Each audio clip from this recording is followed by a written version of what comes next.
Bom dia a todos vocês aqui. A gente vai fazer um estudo hoje. Que bom que vocês trouxeram a Bíblia aí, quem não tem ela física, no celular. É um estudo que mexe muito comigo. E, na verdade, eu tenho primeiro para mim esse estudo aqui, que a gente vai fazer. E, ao final, vou contar um testemunho, que eu tenho certeza que vocês vão ser impactados também. Bom, vamos falar com Deus? Querido Deus, nós te agradecemos, Senhor, por mais um dia de vida. Te agradecemos por sua bondade e amor. Pedimos a tua bênção, Pai, agora sobre esse estudo. Que o Senhor se revele a nós, que o Senhor fale ao nosso coração. Usa-me aqui, ó Pai, para trazer essas mensagens e que elas sirvam primeiro para mim. É isso que eu te peço, em nome de Jesus. Amém. Amém. Podem abrir a Bíblia de vocês em Oséias, capítulo 4.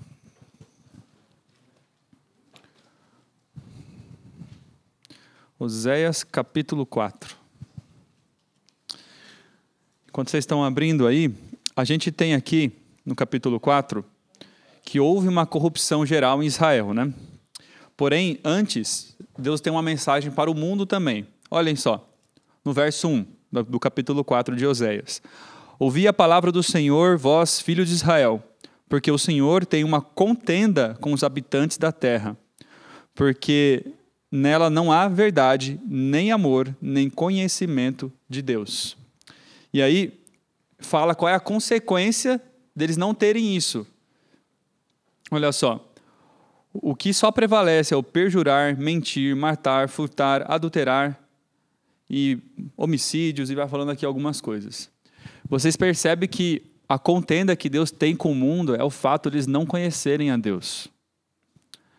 Só que a gente, avançando um pouquinho mais aqui, a gente vai ver agora que a contenda também não é só com os habitantes da terra, mas entra também para o próprio povo de Deus.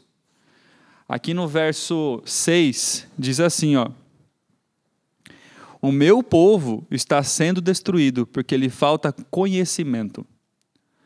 É claro que a gente usa esse texto aqui muitas vezes para falar do conhecimento bíblico, né? Que eu não acredito deixar de ser uma verdade. Mas olha só, a mesma palavra que é usada aqui, conhecer, a gente encontra essa mesma simbologia em Gênesis 4:1. Porque se nós falássemos aqui, quem conhece a Deus? Todo mundo falaria, eu conheço. Mas Gênesis 4:1 mostra um pouco melhor aqui o significado disso. Gênesis 4:1.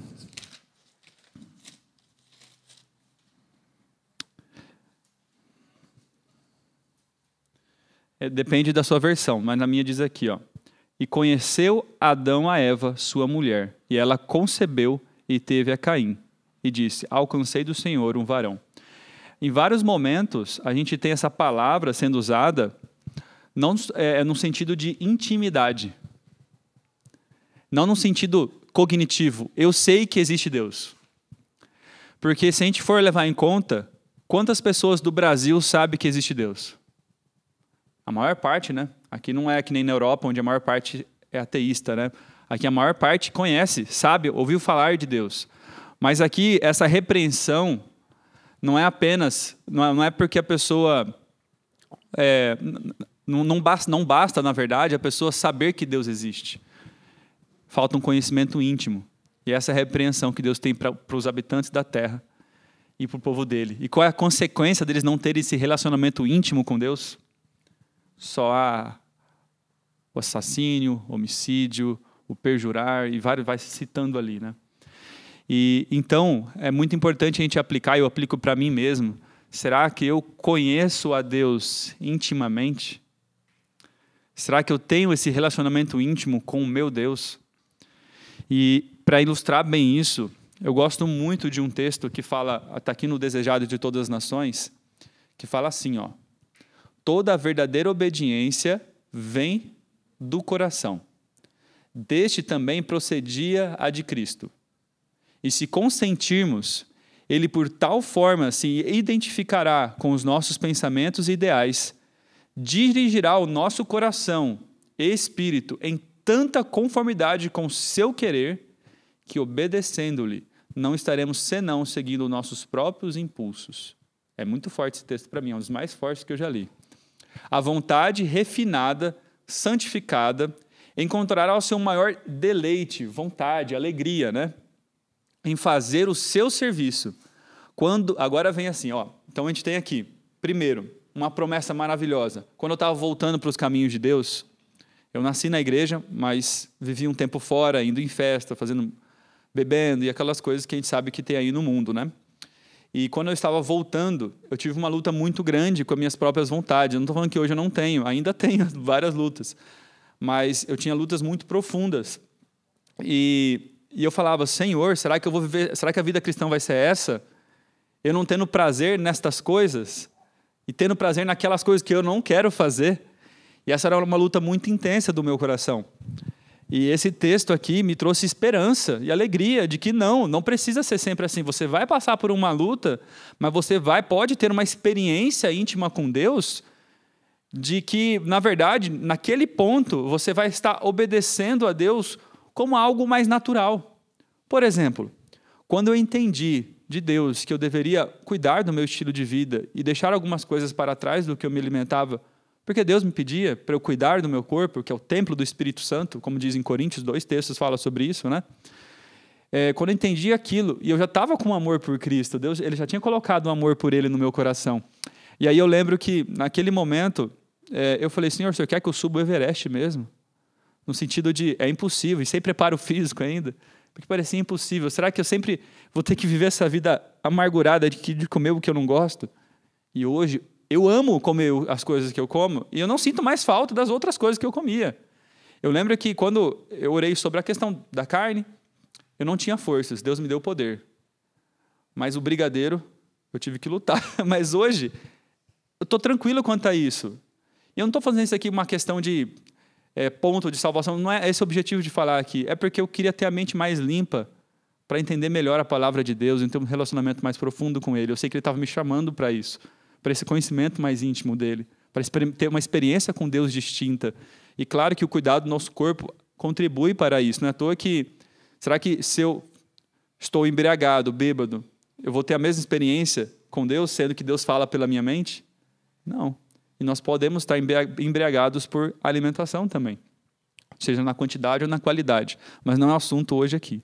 Então, esse texto mostra, na verdade, que há uma promessa maravilhosa de que aquilo que nós não gostamos de fazer, não temos a familiaridade, que a gente gosta das coisas da carne ainda, né? Como diz ali em Gálatas, os frutos da carne, a gente pode, isso pode ser transformado. Mas aqui está o segredo, olha a continuidade do texto. Quando conhecermos a Deus, como nos é dado o privilégio de o conhecer, a nossa vida será de contínua obediência. Mediante, olha só, o apreço do caráter de Cristo, por meio da comunhão com Deus, o pecado se tornará aborrecível.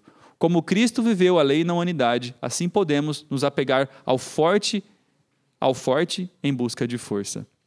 Existe um privilégio que muitos de nós não aproveitamos, que é o conhecer a Deus como nos é dado o privilégio de conhecer. Quando a gente olha a vida dos discípulos, Deus chamou 12, certo? Mas Ele amava os outros também. Mas Ele chamou 12 para junto de si. Só que dos 12, havia 3 que eram mais íntimos. Quem eram? Pedro, Tiago e João. Eles eram mais íntimos. Só que desses 3, houve um que foi mais íntimo ainda, que foi conhecido depois como o discípulo amado. Quem foi? João. O que isso demonstra para vocês? A gente pode ter uma experiência com Deus de vida cristã, onde a gente pode viver a vida cristã, ser salvo, etc. Como os discípulos foram, a não ser Judas. Só que a gente pode ter um privilégio ainda maior, de ter uma intimidade ainda maior com Ele, de que a grande maioria, quem sabe, não vai ter. Você já pararam para pensar nisso? Esse conhecer a Deus pode ser cada vez mais profundo. E eu lembro a história de Enoque. Enoque andou com Deus. Esse andou com Deus demonstra assim, porque geralmente quando a gente entra para a fé, tem aquele primeiro amor, aquilo brota no nosso coração, o que acontece geralmente depois? Vai esfriando, né? E isso já é uma repreensão lá em Apocalipse. Tenho contra ti que abandonaste o teu primeiro amor. A gente nunca deveria abandonar o nosso primeiro amor. Se a gente abandonou o nosso primeiro amor, já tem algo errado. E como Enoque, que conforme foi passando os anos, este amor, esse conhecimento se aprofundava, ele estava cada vez mais íntimo de Deus, cada vez mais próximo. Era cada vez mais intenso esse relacionamento que ele aproveitou ao máximo. Quem sabe um dos seres humanos que mais aproveitou isso? Não é à toa que ele foi tomado e levado para o céu em vida. Está lá agora com Deus no céu. Que maravilha. Foi tomado em vida para isso. E quais são os efeitos, né? Quais são os efeitos de conhecer a Deus? A gente vai tratar um pouquinho disso. Depois eu quero trazer aqui uma experiência de alguém que conheceu a Deus. Quando a gente conhece a Deus, quer ver, ó? Antes disso, olha que legal esse texto aqui, ó. A brevidade do tempo, muitas vezes é apresentada como incentivo para buscarmos a justiça de Deus e fazermos de Cristo nosso amigo. Ou seja, Jesus está voltando. Precisamos ter um relacionamento mais íntimo com Deus. A gente fala, é verdade, não vou me perder, etc. Essa é muitas vezes a tendência para que isso nos impulsione a ter um relacionamento com Cristo. Mas olha o que diz aqui. Mas esse não é o grande motivo. Parece egoísmo. Por quê? Será que eu preciso conservar diante de mim os horrores do dia de Deus e por causa do medo, isso me compelir a andar corretamente? Não deveria ser assim. Jesus é atraente. Jesus é cheio de amor, misericórdia e compaixão. Propõe-se ser o nosso amigo e andar conosco todos os dias, por todos os caminhos escabrosos da vida. Que alegria, a gente tem um amigo mesmo, sabe? Até quero ir aqui para baixo, ver se esse texto eu peguei aqui, quer ver? Senão eu vou parafrasear, se eu não te peguei ele aqui. Aqui, olha só. Não devemos permitir que o futuro, com seus difíceis problemas, suas não satisfatórias perspectivas, faça o nosso coração desfalecer, tremer-nos os joelhos e pender-nos as mãos. Se apodere da minha força, diz o poderoso, e faça paz comigo. Sim, que faça paz comigo. Citando Isaías 27:5. Os que submetem a vida à sua direção e ao seu serviço, jamais se verão colocados numa posição para a qual ele não haja tomado providências. Seja qual for a sua situação, se somos cumpridores da palavra, temos um guia para dirigir o caminho. Seja qual for a nossa perplexidade, temos um conselheiro. Seja qual for a nossa tristeza, perda ou solidão, possuímos um amigo cheio de compassivo e interesse. Esse aqui está no livro Ciência do Bom Viver, página 248. Que privilégio é o de conhecer a Deus. É algo que pode fazer a gente superar toda a situação que a gente vive. Cristo pode preencher o vazio de toda a nossa alma. Não importa qual seja a nossa perda, nosso sofrimento ou aquilo que nós passamos, Ele pode vir e preencher o coração.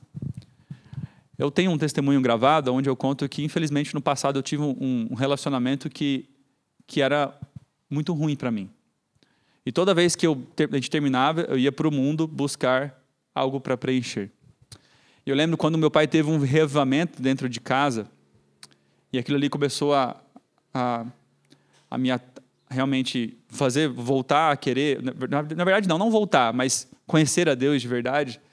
E depois eu fui apresentado a um livro, Patriarcas e Profetas. Esse foi o livro da minha conversão. Patriarcas e Profetas. Aquele livro me inspirou a fé e me deu amor à Bíblia. Eu comecei a ler junto com a Bíblia. Olha, não tenho nem palavras para dizer. E ali foi crescendo a experiência com Deus. E bem naquele momento, houve o término de novo do relacionamento. E eu tive que falar. Agora eu preciso ver se Deus funciona. Porque toda vez eu ia para festas. Agora eu não quero mais isso. Eu quero ver se Deus funciona na minha vida. E eu posso dizer que com muita luta, mas foi assim uma experiência com Deus tremenda, de que Ele preencheu todos os vazios da minha alma. E deu aquilo que realmente eu queria e não sabia, que é a minha atual esposa. E única esposa, lógico, né? Não tive outra no passado, era namorada na época. Mas era muito mais do que eu sonhava ou achava que precisava. Eu tinha outro conceito. E Deus fez em mim um novo conceito. E Ele quer fazer isso por cada um de nós, eu tenho certeza disso. E continuando aqui,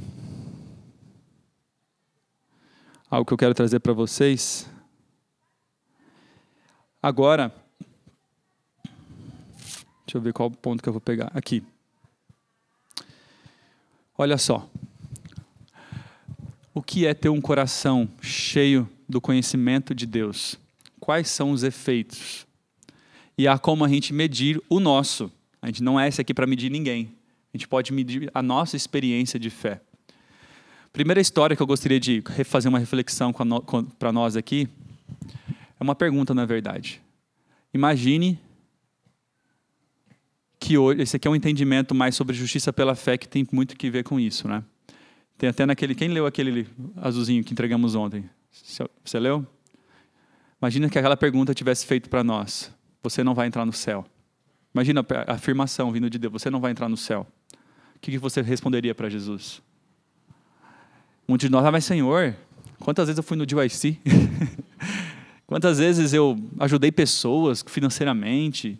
Fui missionário, fiz isso, fiz aí. Como que eu não vou entrar para o céu? Está errado, reveja aí. Mas qual é a atitude de alguém que é cheio do conhecimento real, profundo e íntimo de Deus? Ok, Senhor, eu não mereço mesmo. Eu não mereço. É justo o Senhor não me mandar para o céu. Então, se o Senhor me deixar entrar no céu, é só pelo Senhor mesmo. Este é um dos exemplos que eu, às vezes, reflito em mim. Eu que estou há 7 anos como missionário, a gente é tentado a falar e fazer, mas Senhor, calma aí, olha o tanto que eu dediquei, e olhar para nossas próprias obras, né? Mas não é por aí que nós temos que olhar, é realmente o coração. E um outro ponto também que é muito importante, pode falar depois eu...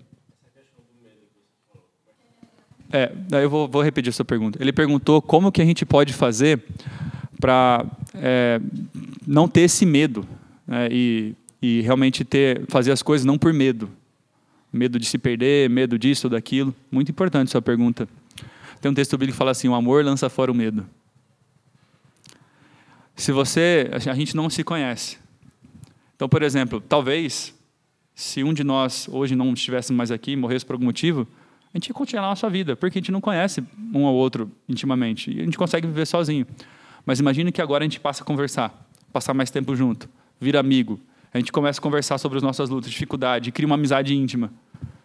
Se isso acontecesse, a gente não sentiria falta um do outro, não seria difícil?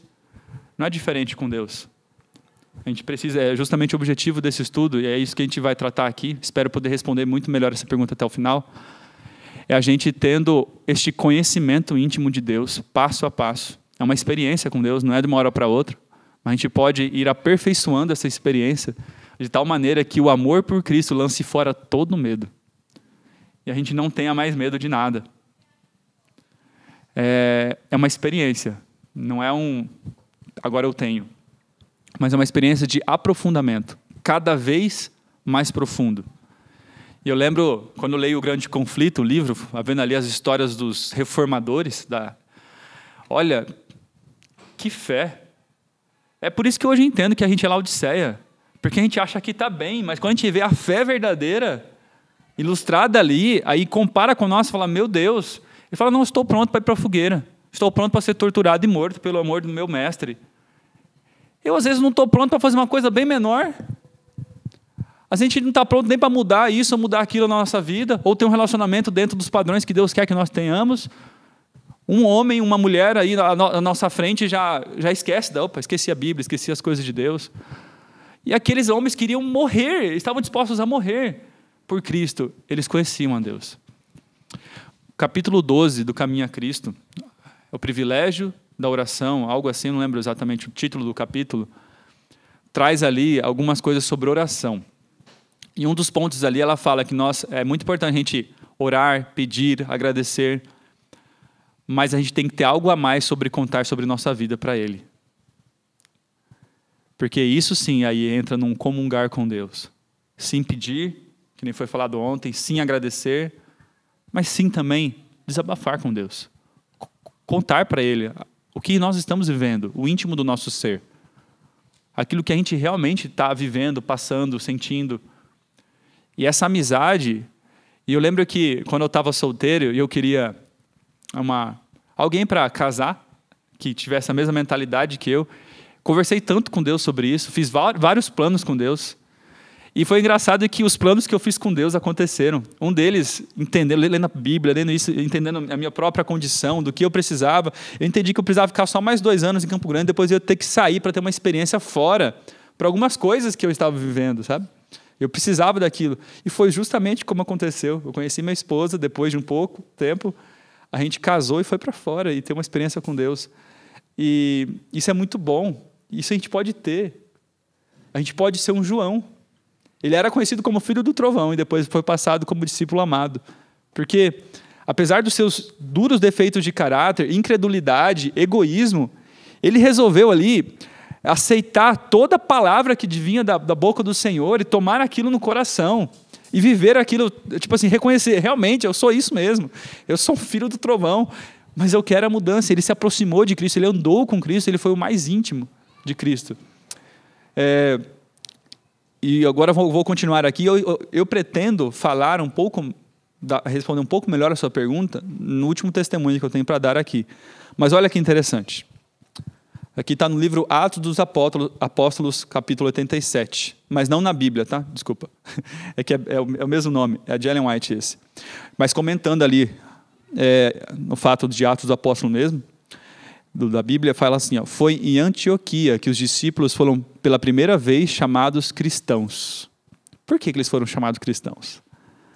Este nome foi lhe dado porque Cristo era o principal tema de sua pregação, ensino e conversação. Qual é o nosso principal tema de conversação? De alguns são política. De outros assuntos seculares, que não é errado conversar.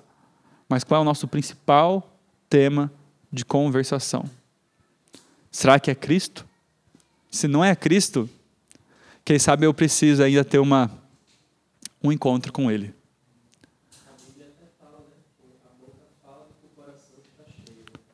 A Bíblia fala do que o coração está cheio, exatamente. E olha a continuação desse texto. Continuamente estavam eles repetindo os incidentes ocorridos durante seus ministérios terrestres. Quando os seus discípulos foram abençoados com sua presença pessoal, demoravam-se incansavelmente sobre os seus ensinos e milagres de cura. Com lábios trêmulos e olhos rasos em água, falavam de sua agonia do jardim, sua traição, seu julgamento e execução, da paciência e humildade com que havia suportado a afronta e a tortura a eles impostos por seus inimigos, a piedade com que tinha orado por seus algozes, né, inimigo também, sua ressurreição e ascensão, sua obra no céu como mediador do homem caído, eram os tópicos aos quais eles se alegravam em relembrar. Os pagãos bem podiam chamá-los cristãos, uma vez que pregavam a Cristo e dirigiam suas orações por intermédio dele. Eles conheciam a Deus e falavam só sobre isso, porque aquilo tinha causado um grande impacto na vida deles. Talvez a gente esteja dormindo como Laodiceia, né? Eu falo isso para mim mesmo, sabe? Talvez os meus principais temas de conversação não tenha mais sido sobre a pessoa de Cristo e tudo que ele é. Ellen White fala, né? O que é o testemunho, o que é a vida cristã, o que ele é para mim e o que eu sou para ele. Eu lembro de um outro texto também que eu não trouxe aqui, mas vou parafrasear, que ela fala como vai ser a característica daqueles que estão no céu, né? E ao final desse texto, assim, muito bonito, ela fala assim, e eles, porque ele fala assim, porque eles aqui na terra aprenderam a caminhar com Deus e conheceram a Deus intimamente.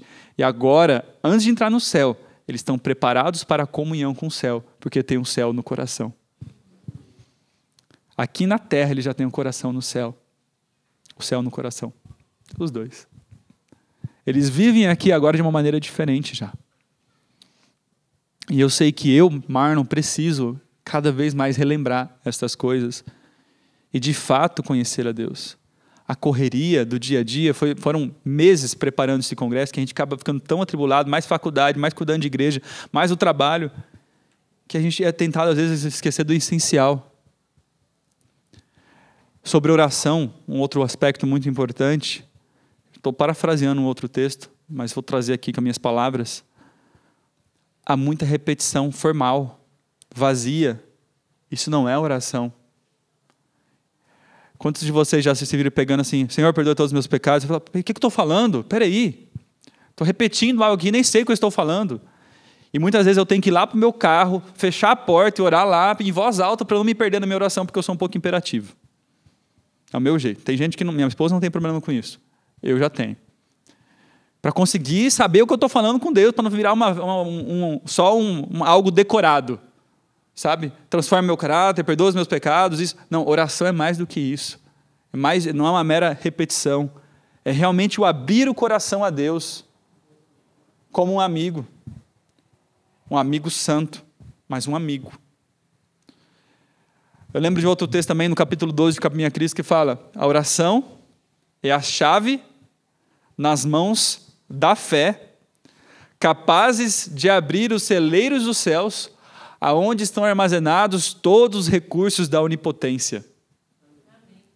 Você sabe o que é isso? Mas alguém fala assim, não, legal, é verdade, a oração faz isso, mas minha oração não passa do teto.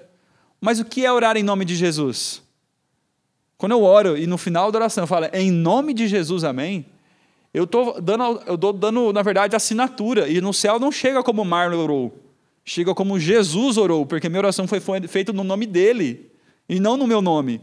Então não tem como a oração não ser atendida quando é feita no nome de Jesus. E se a oração é atendida como se fosse feita no nome de Jesus, e lá tem todos os recursos da onipotência, nada te faltará. Agora nós podemos viver como alguém que crê em Deus. Como alguém que de fato crê em Deus, sabendo que nada é impossível. Lembra até de um texto que fala, nada vos será impossível, de Atos dos Apóstolos. Maravilhoso. Você deve pesquisar a Bíblia, pois ela fala de Jesus, pois ela fala a você de Jesus. Ao ler a Bíblia, você verá os encantos incomparáveis de Jesus. Você se apaixonará pelo homem do Calvário e a cada passo poderá dizer ao mundo, seus caminhos são agradáveis e todos os seus caminhos são de paz. Você deve representar Cristo ao mundo. Ensine seus filhos a amar e a temer a Deus, por experiência prática. Isso que é muito importante. Então, vou contar aqui a experiência um pouquinho, vou tentar resumir, tem um pouco tempo aí, né, maninho? Eu tenho um primo, e esse primo, durante muito tempo, na verdade,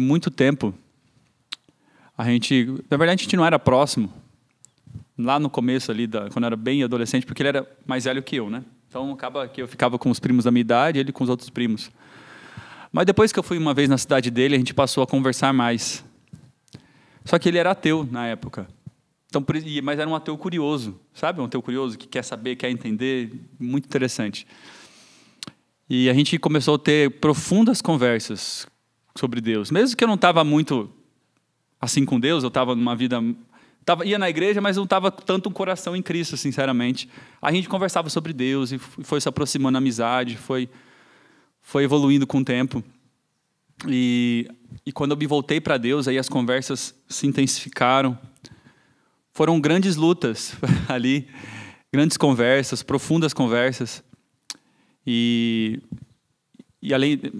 Mas ele ainda continuava ateu, não conseguia acreditar em Deus, ele não tinha essa...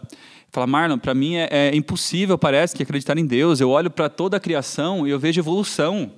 Eu não consigo ver a criação, não consigo ver Deus nas coisas. E é alguém muito inteligente, né? O rapaz.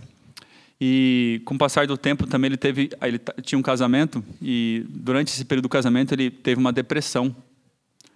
E acabou que ambos não souberam lidar ali com a situação, foi cada vez ficando mais difícil, se aprofundando na depressão, até que acabou o casamento. Quando acabou o casamento, eu apelei muito ao coração dele. Antes de acabar o casamento, ele decidiu tentar falar, cara, então vou tentar crer em Deus. Vou fazer um esforço da minha parte para crer em Deus.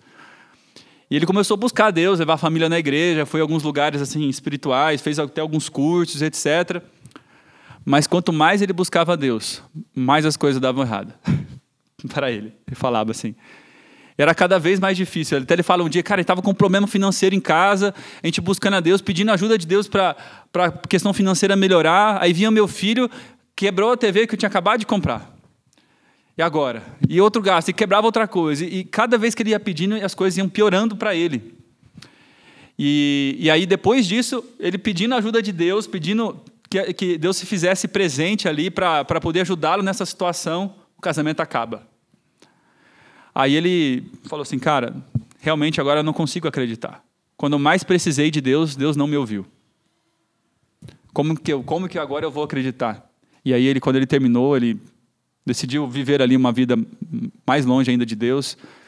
E era triste, porque eu sabia que ele teria um grande potencial nos caminhos de Deus. E se afastando dessa maneira, seria com prejuízos, quem sabe, eternos. Porque a gente sabe como que funciona, né? Que ele já estava com essa incredulidade, por causa da experiência que ele tinha tido. E agora se afastando de Deus. E a depressão se aprofundou. E ele começou agora a falar sobre suicídio. A gente conversava várias vezes sobre isso, tentava, e etc. A gente longe, distante, ele desabafava e era difícil responder. Não tinha muito o que fazer, porque eu conhecia Deus. Eu conheço meu Deus. Eu sabia que se ele conhecesse a Deus, tudo mudaria. Mas como transformar isso para alguém que não está conseguindo entender aquilo, com depressão, cheio de remédios, etc. Um rapaz jovem, nessa condição difícil, casamento arruinado, ele vendo ali o filho dele passando por aquelas situações difíceis, por causa do casamento que estragou, e ele realmente ficou muito triste por isso. E eu lembro que um dia, também ano passado, na verdade, eu passei por uma experiência muito difícil com a minha esposa, de um problema de saúde, onde foi bem difícil, a ponto assim, de que a gente achou que ela poderia não sobreviver mais. E assim que passou um pouco essa situação, estava um pouco melhor, veio uma mensagem para mim no WhatsApp. Marlon, obrigado por tudo, mas eu estou indo embora. Desse meu primo. E ele morava em outra cidade, e aquilo corroeu meu coração. Eu amava muito meu primo, a gente tinha se conhecido intimamente durante anos. E eu sabia que quando ele falou aquilo, ele ia fazer aquilo. E aí eu comecei a conversar mais com ele, falar, cara, mas por quê? Fala, cara, não adianta, eu tentei de tudo, agora não tem mais o que fazer. Já era. E a gente tentou falar com ele, e nada adiantava. Fala, cara, eu já tenho tudo na minha mente, já tenho planejado isso faz muito tempo, eu só não vou fazer isso agora, eu só não fiz ainda. Porque eu acho que eu deveria mandar essa mensagem para você, agradecer por tudo que você fez por mim, por tantos anos de dedicação e tal. Mas não dá mais. Eu vou embora. Eu só não fiz ainda porque minha irmã está aqui. E ele perdeu uma irmã, sim. Então era uma outra irmã dele, por parte de mãe. Por parte de pai, ele tinha perdido uma irmã dessa mesma forma. Ela foi embora, como ele disse. E aí passou ali alguns dias. Passou alguns dias, não. Eu vi que era sério. Liguei para minha tia, falei, tia, como está a situação dele? Ele falou, Marlon, está como eu nunca vi. Estou desesperada, não sei nem o que fazer. Eu falei, meu Deus do céu, e agora? E aquilo ali foi muito difícil para mim, que eu estava vivendo uma situação difícil, mas estava um pouquinho melhor, mas eu não podia deixar a minha esposa, porque a situação estava difícil, e eu falei, meu Deus, o que eu vou fazer? Eu orei a Deus e falei, tia, se vocês quiserem que eu vá aí escondido, eu vou. Compra uma passagem para mim. Ela comprou, pagou caríssimo uma passagem, porque a irmã dele ia embora na terça-feira, e era na sexta que eu falei com a minha tia, ela comprou para domingo de manhã. Como eu orei aquele sábado, como foi difícil aquele sábado, de medo de qualquer coisa acontecer. E ele tinha arrumado um outro relacionamento, e ele, mais uma vez, tinha sido frustrado num outro relacionamento, e ele estava apaixonado pela menina, mas estava aquela paixão cega, assim, mas tinha se frustrado. Muito forte, foi muito difícil para ele.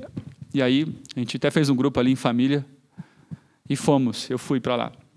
Quando eu cheguei lá, eu entrei na sala lá, né? Ele estava lá deitado, e falou, cara, o que você está fazendo aqui? Eu não acredito, o que você está fazendo aqui? Ele ficou meio assim, perturbado, né? Porque eu estava estragando, ele sabia que o fato de eu estar ali estava estragando os planos dele.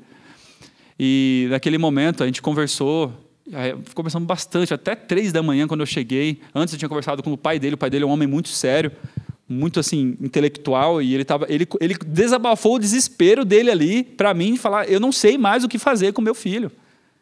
Eu realmente não sei, porque ele já tinha falado com os pais que ia de fato fazer isso, para ele cuidar do filho dele, e etc. Nem mais a questão do filho dele, que tinha segurado até então, iria segurar mais. Naquele momento eu falei assim, cara, já que você já morreu, porque ele já tinha decidido no seu coração.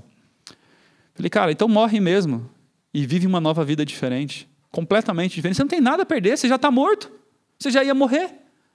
Tenta mais uma vez viver uma forma diferente, morra mesmo de verdade, no sentido espiritual, né, não, carnal, e viva uma vida diferente. Eu dei a opção para ele, dele ir conosco para Campo Grande e etc. Tentar, eu falei, cara, vamos fazer assim, eu conheço o meu Deus, e se ele não, porque ele pediu muitas vezes para Deus tirar a vida dele, né?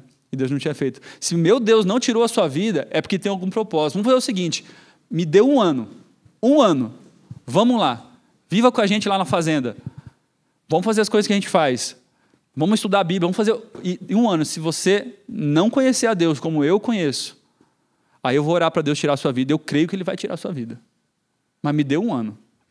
E ele topou. Mas naquela noite, eu entendo que ele teve meio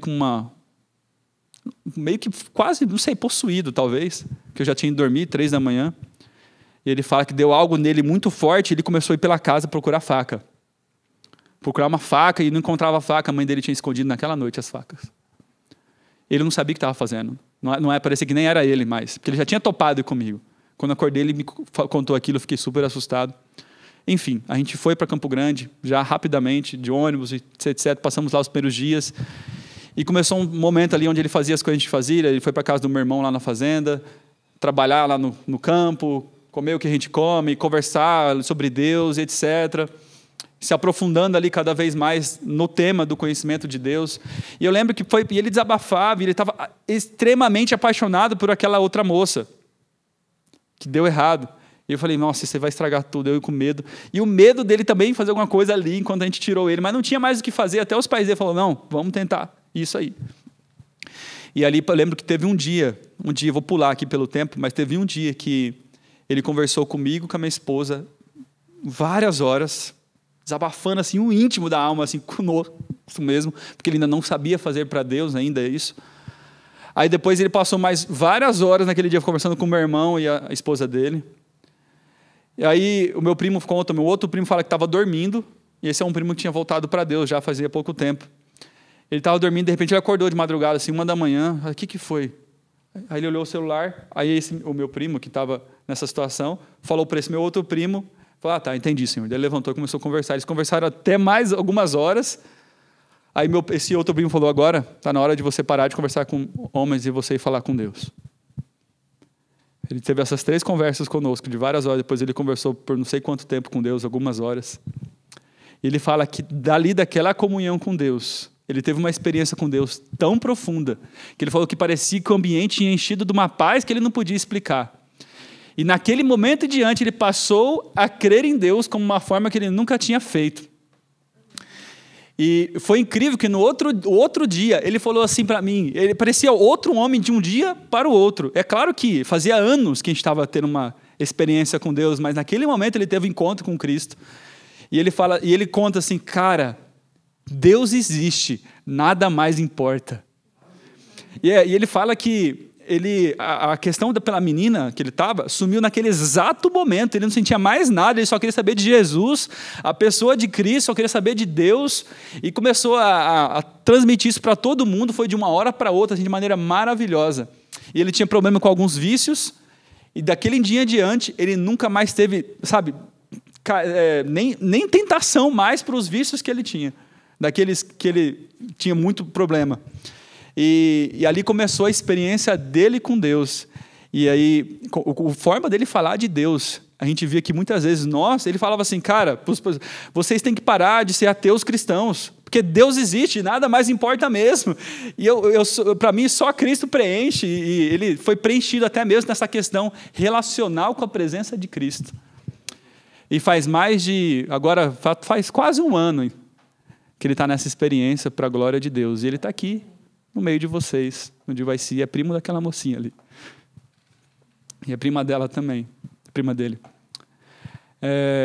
Para a honra e glória de Deus, ele está se preparando para o batismo, tem testemunhado maravilhosamente para a nossa família. Muitos tios meus estão muito impactados tios que tinham um coração duro, mesmo sendo adventistas, tinham um coração duro de pedra, estão tremendamente impactados pelo que Deus fez na vida do meu primo Célio. para a honra e glória do Senhor. Isto é conhecer a Deus. E conhecer a Deus produz esses efeitos. Você vai conversar com ele, só quer falar de Deus. Só quer falar de Jesus, só quer falar da Bíblia. Não conversa sobre mais nada. Não sei se alguém teve a oportunidade de conversar com ele aí. Ele gosta de falar. Teve, né? Ele só gosta de falar dessas coisas. Isto é conhecer a Deus. Nós temos que deixar de ter uma vida como ateus cristãos e passar a crer em Deus de fato. E de fato experimentar isso de que nada mais importa a não ser Ele, a não ser Cristo. E Ele vai preencher todo o vazio de nossas almas. Não importa o que você esteja passando neste momento. Não sei quais são, se vocês têm algum vício, se você tem alguma tentação, algum pecado, ou algum passado que é difícil deixar para trás. Hoje, eu sei, por minha experiência e pela experiência de quem a gente tem ensinado a conhecer a Deus, que nada mais importa. Muitos são incapazes de fazer planos definidos para o futuro. Sua vida é incerta. Não sabe discernir o termo dos acontecimentos. E isso enche-os, por vezes, de ansiedade e inquietação. Lembremos-nos de que a vida dos filhos de Deus neste mundo é vida de peregrinos. Não temos sabedoria suficiente para planejar a nossa vida. Não nos compete determinar o futuro. Pela fé, Abraão, sendo chamado, obedeceu, indo para um lugar onde havia de receber por herança, e saiu, sem saber por onde ia. Cristo, na sua vida na terra, não fez planos para si. Aceitou os planos de Deus ao seu respeito. E dia após dia o Pai lhe fazia conhecer. De tal maneira deveríamos depender de Deus, que nossa vida pudesse ser uma simples realização da sua vontade. Confiando-lhes os nossos caminhos, Ele dirigirá os nossos passos. Muitos, planejando um futuro brilhante, sofrem um desastre completo. Deixai que Deus faça os planos para vós, como criancinhas, confiais àquele que guia e guarda os pés dos seus santos. Deus jamais, olha essa frase e creia nessa frase, Deus jamais conduz seus filhos de maneira diferente da que eles mesmos escolheriam se pudessem ver o fim desde o princípio e discernir a glória do propósito que estão realizando como seus colaboradores. Deus tem um plano para vocês. Ele tem um plano para vocês na obra dele. Vocês já perguntaram qual é o plano? Vocês estão vivendo esse plano? Não tem um lugar melhor, não existe um lugar melhor do que estar no centro da vontade do Senhor. Era isso a experiência de Abraão. Para Abraão não importava se ele estava no deserto, não importava se ele estava na terra prometida, não importava, porque o lugar mais especial na terra era aquele onde Deus gostaria que ele estivesse. Meus queridos, que essa seja a realidade para nós. Eu deixei um emprego no Tribunal de Contas, onde eu estaria ganhando mais de 10 mil reais por mês, trabalhando só meio período. Muitas coisas eu poderia ter se eu tivesse nesse emprego até hoje. Era o meu sonho, ganhar bem e ter uma vida cômoda. Mas naquele momento, quando eu ia ser promovido, Deus me chamou para ser missionário. Eu não estou falando que eu não poderia ser missionário lá. Não é isso. Há pessoas que são chamadas para ocupar cargos em diferentes lugares. Mas eu estou falando da minha experiência. Eu quis ouvir a voz do Senhor. E foi a melhor coisa que aconteceu na minha vida. Esses últimos 7 anos que Deus tem me dado. Dificuldades, claro. Coisas que eu não entendo, claro. Mas uma paz que eu não posso explicar. Que eu não trocaria por dinheiro nenhum neste mundo. E de poder ver aqui vocês agora, de poder colaborar com o GYC. Imagino que a Isabelle, o Christian ali tenha essa mesma sensação. Não há dinheiro nenhum que pague. Assim, quando Jesus me resgatou do fundo do pecado, da lama do pecado, eu falei, Senhor Jesus, o mínimo que eu quero fazer é dedicar minha vida inteira ao Senhor. É o mínimo que eu posso fazer por Ti. É dedicar minha vida inteira, que minha vida seja simplesmente uma nota na música celestial, onde eu seja um simples instrumento para fazer aquilo que Te agrada e que o Senhor deseja. Que esse seja o desejo do coração de cada um de nós. Ele já tem um lugar reservado para você, no grande plano da salvação. Resta a gente perguntar, Senhor, o que queres que eu faça? Qual é a Tua vontade? Estou aqui. Envia-me a mim. E Ele quer enviar vocês, quer me enviar para esta grande obra. Falta pouquinho. E um pouquinho mais veremos o Rei. E um pouquinho mais o desejado de todas as nações virá nos buscar. E em breve estaremos naquele momento, quando a gente vai ver o reencontro com Cristo Eu não vejo a hora de ver Adão e Jesus se encontrando de novo. Você imagina, Adão nunca mais viu Jesus depois que saiu do jardim, e ele não viu a história da redenção.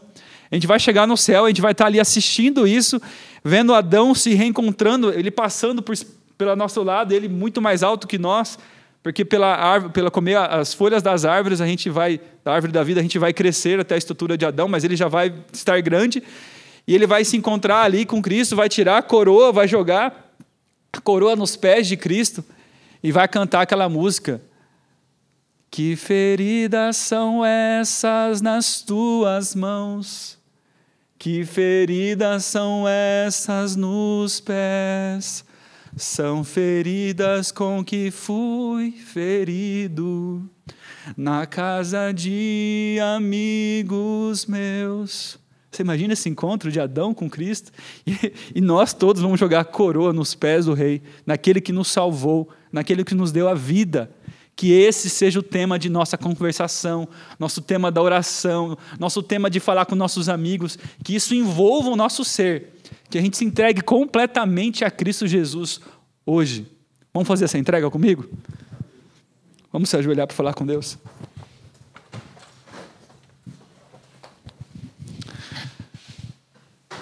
Querido Deus, agora a gente quer fazer uma entrega completa a Ti, sem reservas.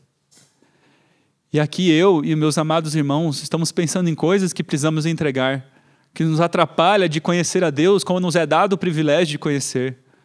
Vícios, ó Pai, atrações que tiram o desejo do estudo da palavra, tiram o desejo de passar tempo em comunhão com o Senhor. Queremos colocar agora no altar essa oferta e entregar todas estas coisas, pois queremos ter uma vida diferente, ó Pai, como a de João, como a de Enoque. E eu lembro de um texto que fala: e há Enoques em nosso tempo. E lembro de outro que nós precisamos ter uma fé igual a de João Batista, Daniel e estes outros grandes homens, e a gente não tem essa fé que a gente ainda precisa ter, Senhor. Ó Pai, nos dê essa fé, que possamos pelo Seu poder exercitar essa fé na caminhada cristã. E Pai, meus amados irmãos que estão aqui, eu tenho certeza que o Senhor tem um plano para cada um deles, neste grande plano da salvação. E eu peço que se revele a cada um deles, mostrando qual é a sua vontade, qual é o seu querer para cada um deles. Fale pessoalmente o seu desejo, aonde o Senhor quer que eles ocupam. Alguns aqui, Pai, vão precisar ser bênção onde estão. Outros, ó Pai, vão precisar deixar onde estão, para ir, quem sabe, para uma escola missionária ou algum campo missionário, fazer alguma coisa que entenderam que o Senhor quer que faça. Nós clamamos para que o Senhor intervenha em cada vida, e não deixe a gente errar no caminho, tentando acertar. E Pai amado, queremos ter de volta o primeiro amor, ou conhecer o primeiro amor que ainda não conhecemos. Queremos que o amor por Ti lance fora todo medo, até um ponto onde nada mais importe nessa terra, a não ser Cristo Jesus, justiça nossa. É isso que nós te pedimos, para a honra e glória do Seu santo nome. E pedimos o Espírito Santo, conforme a Sua promessa, aos nossos amados irmãos, para que cada um aqui seja guiado pelo Teu Santo Espírito e receba o poder necessário na luta que cada um vai enfrentar após a saída daqui. É isso que nós te pedimos, em Teu nome. Amém.